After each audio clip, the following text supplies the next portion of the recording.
तरीके से जेल में आपके साथ आप बता रहे यातनाएं हुई, टॉर्चर हुआ, कैसा अंदर का एक्सपीरियंस था आपका? फर्स्ट मैं आपको ये कहूँगा कि जेल में भी मुख्तलिफ किस्म के लोग हैं।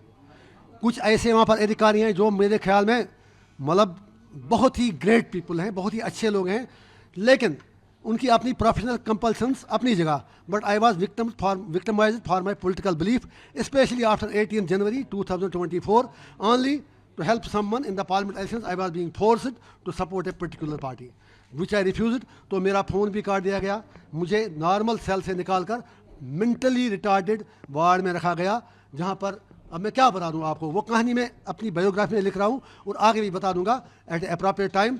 और मेरा एक टाइम का खाना तक भी बंद कर दिया गया पूरे जेल में।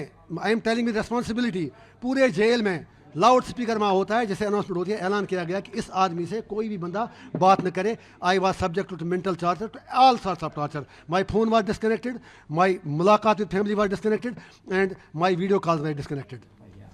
You are saying that you are against the PM Modi's ideology, but PM Modi has said that we are working to the Kashmir Valley, we are working for the development of the Kashmir and remove the militancy and the terrorism. So indirectly you are against PM Modi's ideology and against the terrorism or what? With all respect for Prime Minister Modi ji, I have tell him just one thing.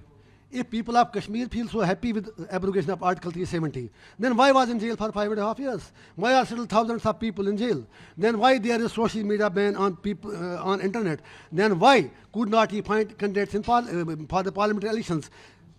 It is absolutely a fake narrative, because he should not forget that people of Jammu and Kashmir had acceded through Maharaja with Government of India, with Union of India on certain conditions. It is New Delhi which has history of broken promises, which has betrayed from all its commitments, not fault of we people.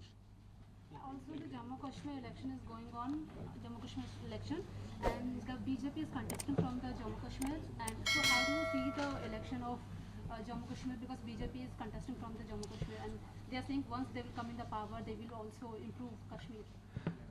वो तो मालिक हैं, वो तो आज के दौर के, क्या मैं कहूँ, हिटलर कहूँ, चंगेज़ खान कहूँ, जो भी कहूँ, नाम ही नहीं आता है। सब कुछ उनके अपने हाथ में है। अगर उतना उन्हें कॉन्फिडेंस था, why they needed their proxies there? Why could not they find any candidate and let people decide? Let wait.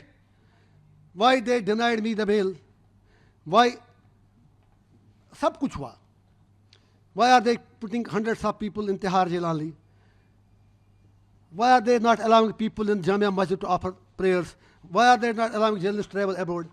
वहाँ तो हर तरह का ऑपरेशन है. Why are they terminating government employees?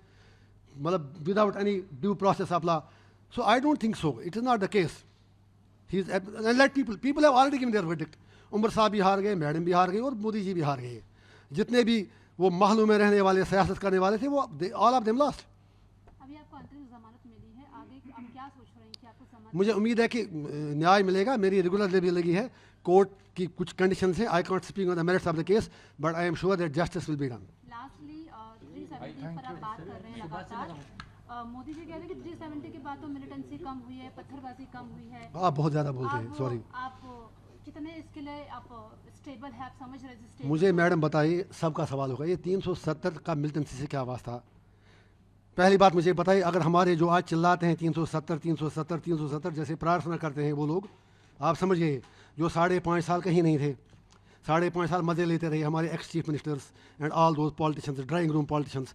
एक दिन त्यौहार में आते हैं ना, नानी याद आती है उनको. उनको वहाँ रखा था, मैं क्या कहूँ, कुछ ऐसा शब्द आया था, आप अच्छा नहीं लगा आपको देखकर, सॉरी. उनके लिए कुछ और बड़ा मैं कहना चाहता था, नहीं वो समझिए, दुनिया जाने की मैंने क्या कहना था. जय जय जय. उनकी तरह रखा था पाल के उधर SKICC में. यार आप नहीं बोलने देंगे? Let you be discipline all please. मेरा पेन समझ आए ना, 5.5 साल काट के आया हूँ मैं, कहीं हज यात्रा से नहीं आया हूँ, मैं उधर से आया हूँ केदारनाथ से. एक मिनट, मैं आपकी बात कर रहा हूँ. तो मैं ये कह रहा हूँ आपसे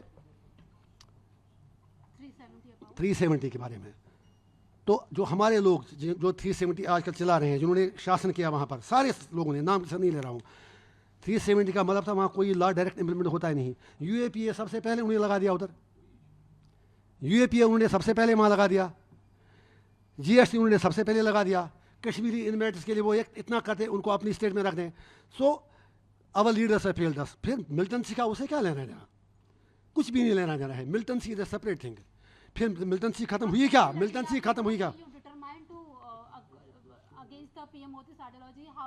जा तो रहा हूँ, चाहे मुझे अब 10-15 दिन ही मिलेंगे, लेकिन हम कहेंगे हमारे 15 दिन आपके 5.5 साल पर भारी पड़ने वाले हैं. Thank you.